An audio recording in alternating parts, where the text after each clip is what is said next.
Magandang tanghali, sir. Ako pala yung taga-barangay na pinapunta po ako dito ni Madam Kapitana na ililista po daw po yung mga marisol po dito sa street nyo. At ano po ulit yung pangalan niyo, sir? Marisol Sukaire. Ay, sir, ito yung number one dito sa listahan. Marisol Sukaire.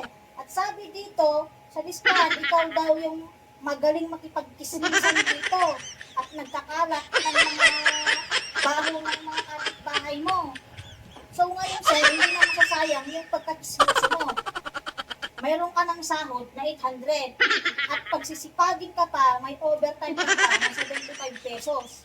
Ngayon, sir, mas lalo mo ng sisipagin dahil may sahod na ngayon ang mga marisol na katulad mo. Lilista mo na ako para kumita na ako ng malaki. O, nakalista ka na, sir, na number one ka na dito, sir. Huwag kang mag-alala. Dahil bukas na bukas, magkukuha ka na ng mga ID mo at mga resume mo para ipasa mo na sa barangay. Okay, sir. Bye-bye.